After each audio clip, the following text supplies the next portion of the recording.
मनमोहन सिंह ने भी यही कहा था कि देश के संसाधनों पर जो पहला अधिकार है वो देश के अल्पसंख्यकों का है। ठीक है, अब अल्पसंख्यकों में बहुत सारी कम्युनिटीज आती हैं, सिर्फ एक धर्म विशेष के लोग नहीं। बना कब है साहब? वो कांग्रेस के राज में कब? ये राजीव गांधी ने बनाया। इन्वॉश ये किया है कि वक्फ बोर्ड ने देश की संपत्ति कब्जा ली, लेकिन ये नहीं मालूम कि वो संवैधानिक तौर पे उसको अधिकार है।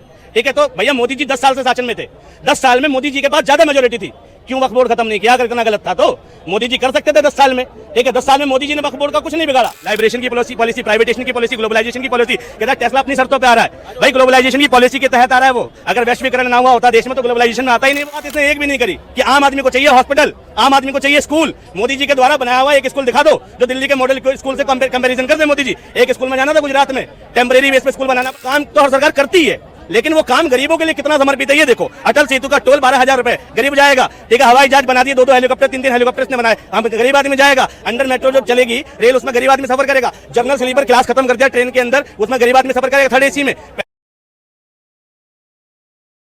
अभी एक मोदी जी का बयान वायरल हो रहा है, काफी वायरल हो रहा है। वो कह रहे हैं, पुराने बयानों पर लेकर तंज कस रहे हैं कांग्रेस को कि मनमोहन सरकार ने एक टाइम पे कहा था इस देश पे संपत्तियों का अधिकार सिर्फ मुसलमानों का है, अल्पसंख्यकों का है। मुझे शर्म आती है कि हमारे देश का प्रधानमंत्री झूठ बोलता है, और झूठ तो झूठ बोलता है, डंके की चोट पे बोलता है, ऑन कैमरा बोलता है, ऑन स्टेज बोलता है। मतलब क्या उम्मीद करोगे उस देश के उस मुखिया से कि जो देश के पिछले मुखिया की बातों को गलत तरीके से रिप्रेजेंट कर रहा है, जो देश के पिछले मुखिया की बातों को ठीक तरीके से रिप्रेजेंट नहीं कर सकता, क्या उसने देश को ठीक तरीके से रिप्रेजेंट किया होगा? सोचो, इलेक्शन के टाइम पर जनता के सामने वो पिछले भाषणों को गलत तरीके से रिप्रेजेंट कर रहा है, तो पिछली सरकारों की पॉलिसी को कैसे रिप्रेजेंट किया गया होगा, पिछले सरकारी के कामों को कैसे रिप्रेजेंट किया गया होगा।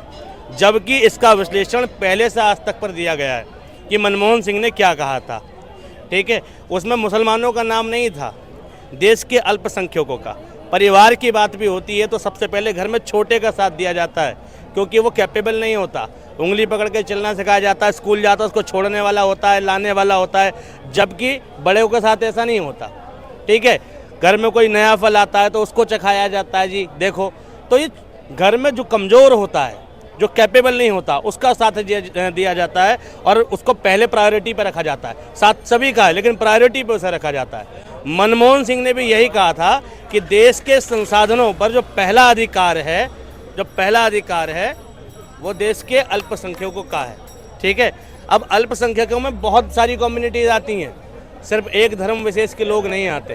तो सोचो, एक ऐसा व्यक्ति जो 10 साल तक प्रधानमंत्री पद पर रह गया, इसीलिए वो क्या कहते हैं, हाँ जी सर, जाते जाते इसलिए क्या कहते हैं उनको देगा, क्या कहते हैं, ये जो अपना सोच लीजिए अल्पसंख्यक आयोग जो है, ये क्या कहते हैं मुसलमानों का, उनको जो सारी वक्फ बोर्ड को देगा सारी प्रॉपर्टी, 142 प्रॉपर्टी है। तो अच्छा, वो मनमोहन सरकार ने दी थी। मनमोहन सरकार ने दी। अच्छा, वक्फ बोर्ड बना कब है साहब? वो कांग्रेस के राज में। कब? ये राजीव गांधी ने बनाया, और किसने बनाया? ठीक है, कांग्रेस के राज में बना। ठीक है, नहीं एक मिनट कांग्रेस, मैं बताता हूँ, हाँ ये याद करके अच्छी तरह।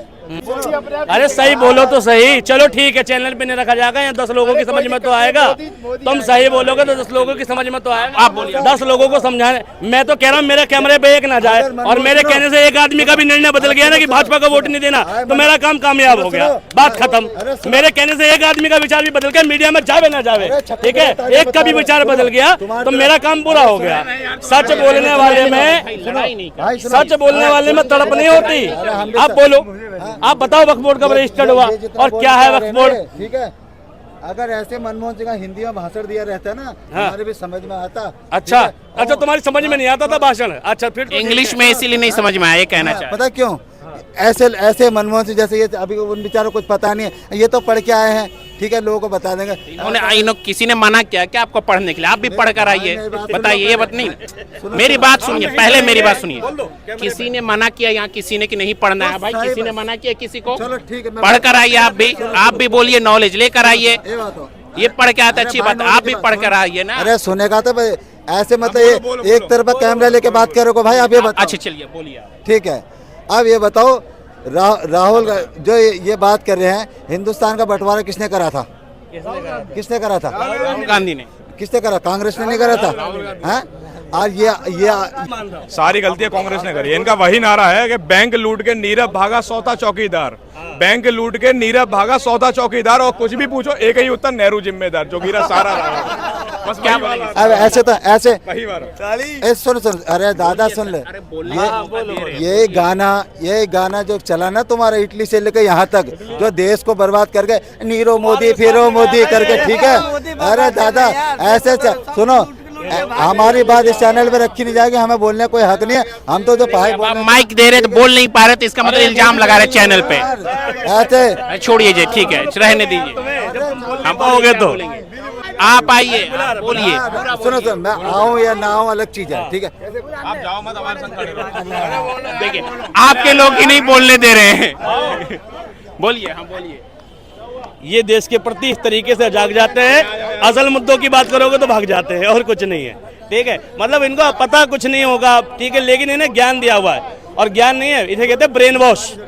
ब्रेन वॉश ये किया है कि वक्फ बोर्ड ने देश की संपत्ति कब्जा ली, लेकिन ये नहीं मालूम कि वो संवैधानिक तौर पे उसको अधिकार है, ठीक है। तो भैया मोदी जी 10 साल से शासन में थे, 10 साल में मोदी जी के पास ज्यादा मेजोरिटी थी, क्यों वक्फ बोर्ड खत्म नहीं किया? अगर इतना गलत था तो मोदी जी कर सकते थे 10 साल में, ठीक है। 10 साल में मोदी जी ने वक्फ बोर्ड का कुछ नहीं बिगाड़ा, लेकिन इलेक्शन आया तो वक्फ बोर्ड याद आया, ठीक, चुनाव आया तो वक्फ बोर्ड याद आया। प्रोपेगेंडा, यानी मोदी जी की सरकार कमजोर सरकार थी क्या? कम एमपी थे क्या? राज्यसभा लोकसभा में नंबर कम थे क्या? सीए का कानून पास हो सकता है, एनआरसी पास हो सकता है, 370 हट सकती है, वक्फ बोर्ड खत्म नहीं हो सकता, ठीक है। अरे इतना गलत कानून बना है, ठीक है, इतना गलत वक्फ बोर्ड था तो मोदी जी संशोधित कर देते, 10 ही साल के टर्म में कर सकते थे। अब 400 पार चाहिए जी, ठीक है। वक्फ बोर्ड पे इतनी संपत्ति है, वक्फ बोर्ड पे उतनी संपत्ति है, एक फालतू की डिबेट है। वक्फ बोर्ड के अलावा और लोगों पे संपत्ति नहीं है। ऐसा तो देश में इतने सारे मंदिर है जिनका बजट, जिन पे चंदा इतना आता है जो देश के बजट से 10-10 गुना ज्यादा है, ठीक है, उस पर डिबेट नहीं है, ठीक है। तो भाई अगर यही छेड़ने लगे तो फिर क्या होगा? तो ये सब अपने निजी विषय हैं, उनके अपने क्या राइट्स हैं वो अलग है, उस पर हमें क्या बहस करनी है? हमें बहस करनी है देश के बेसिक मुद्दों पे, रोटी कपड़ा शिक्षा स्वास्थ्य रोजगार। पूछ लो इससे मिला हो उसको एजुकेशन में कुछ तो बताओ, ठीक है, नहीं मिला, हॉस्पिटलिटी में कुछ मिला हो तो बताओ, ठीक है। तो जब बेसिक में कैसे रहे 10 साल? आप मैं बताता हूँ कैसे रहे। कुछ काम हुआ 10 साल में? आप बता दिए कुछ काम हुआ 10 साल में? हाँ हुआ है, बताइए।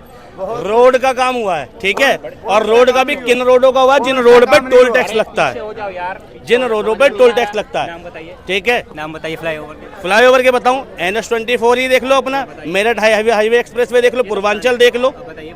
एक बना है आपका अटल सेतु बना है, हाँ अटल सेतु बताए। है। सुदर्शन सेतु बना है, हाँ। चनाब ब्रिज बना है, हाँ। Made in India Dhruv helicopter बना है, मेड इन इंडिया प्रचंड हेलीकॉप्टर बना है, मेड इन इंडिया त्रिशूल हेलीकॉप्टर बना है, अपाचे आए light compact helicopter made in India हुए, वंदे भारत आई, अमृत भारत आई, और रैपिड ट्रेन आई जो अभी मेरठ में चल रही है।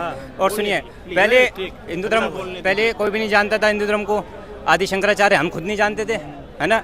मूर्तियामणि सरदार पटेल जो 565 रियासतों को एक किया, उनको कोई नहीं मानता था। आ जाए सुभाष चंद्र बोस की स्टैचू लगा इंडिया गेट पे, कोई नहीं जानता था। वॉर मेमोरियल बना है, सुनिए, अरे बना है, अरे वो था, बना है ना। अपनी बात करो, नहीं मैं बात कर, ठीक है। अब आ जाइए, एमिरेट ने इन्वेस्टमेंट किया 70 सालों से पहले, 60 साल से पहले, आज तक कश्मीर में कभी सऊदी अरब आया नहीं, है ना। 4G वहाँ चला नहीं, अब 4G चल रहा है। अब सुनिए, फारूक अब्दुल्ला जो एंटी रहे हमेशा मोदी के, श्रीनगर से लेके जम्मू की ट्रेन चालू करी उन्होंने, शुक्रिया अदा किया उन्होंने, ठीक है। और आपको सुनना है तो बताऊं, सेमीकंडक्टर चिप के मैन्युफैक्चरिंग, एक चाय वाला सोच रहा है ये सारी बातें। टेस्ला जो अपनी कीमतों पे आना चाहता था इंडिया के अंदर, आज अब तब काम ऐसे मैं गिनवा दूंगा आपको, आप कहोगे कि फिर आप मुझे कह देंगे अंधभक्त नहीं है, अंधभक्त नहीं है, काम दिख रहा है। कतर सर इतना काम इन्होंने गिनवा दिया, अब क्या बोलें? इनमें से जितने काम इन्होंने गिनाए, वो एक भी योजना देश के 70 करोड़ लोग डिजर्व ही नहीं करते, ठीक है। 70 करोड़ लोगों को उनको बेनिफिट ही नहीं मिलना उन योजना का। डबल डेकर ट्रेन उसका किराया, ठीक, रैपिड रेल उसका किराया, ठीक है। इसके अलावा तुम्हारी, ठीक, अटल सेतु उसका टोल, ठीक है, जितने टोल रोड बने उसका टोल, ठीक। और टोल रोडों के अलावा उन कॉलोनियों को जिस जहाँ से वो हाईवे निकलता है उसके बगल में जो सर्विस रोडें हैं वो आज तक नहीं बनी। गाजियाबाद का 360 लोनी रोड चैलेंज चल रहा है, 200 से प्लस दिन हो गए, कोई झांकने नहीं आ रहा, ठीक है। बात करें रोडों की, जिन रोडों पे टोल नहीं जा रहा वो रोड बन नहीं रहे, ठीक है, चाहे वो नेशनल लेवल के हों चाहे वो स्टेट लेवल के हों, ठीक है। अब ये हम ये बता रहे हैं, ऐसा तो पिछली सरकारों के हजारों काम हैं, ठीक है, गिनाने लग जाऊं तो वो कम पड़ जाएंगे। लाइब्रेशन की पॉलिसी, प्राइवेटेशन की पॉलिसी, ग्लोबलाइजेशन की पॉलिसी, कहता है टेस्ला अपनी शर्तों पे आ रहा है। भाई ग्लोबलाइजेशन की पॉलिसी के तहत आ रहा है वो, अगर वैश्वीकरण ना हुआ होता देश में तो ग्लोबलाइजेशन में आता ही नहीं वो। ठीक, तुम बात कर रहे हो। ठीक, निजीकरण की पॉलिसी के तहत ये सारे टोल वसूले जा रहे हैं, ये प्राइवेट कंपनियों को टेंडर आए, निजीकरण की पॉलिसी तो है। कांग्रेस ने निजीकरण की पॉलिसी दी थी तो ये सारे काम हो रहे हैं। कांग्रेस निजीकरण की पॉलिसी नहीं देती कुछ काम नहीं होता। और पहले सड़कों बनाने का काम लोक निर्माण विभाग का था, अब तमाम प्राइवेट कंपनी को मिला, और उन कंपनियों को मिला जिन्होंने चंदा दिया, चंदे के बदले में धंधा दिया। 5 करोड़ का काम 50 करोड़ में किया तो स्पीड तो बढ़ेगी। और फिर सड़कों को गिनने का पैमाना बदल दिया।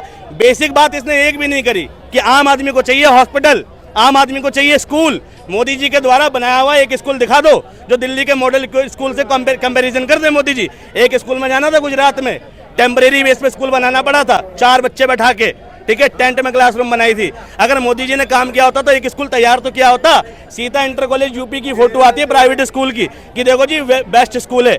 किसी सरकारी स्कूल का बच्चा यूपी में टॉप नहीं कर रहा, दिल्ली के अंदर तो सरकारी का बच्चा भी टॉप कर जाता है।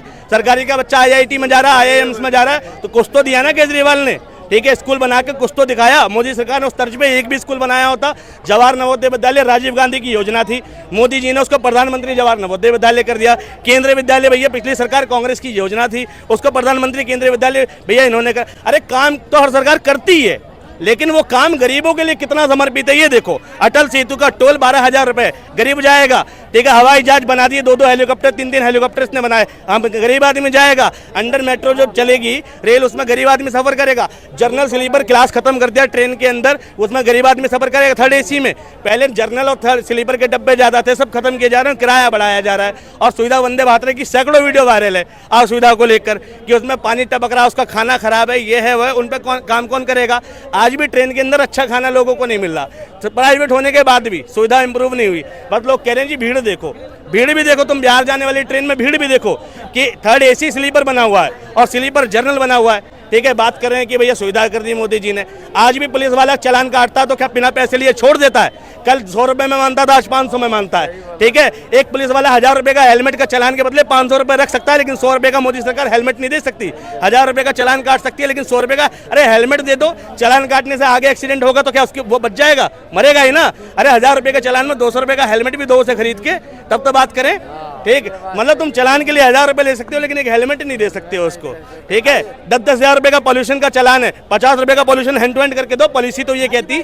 ठीक है,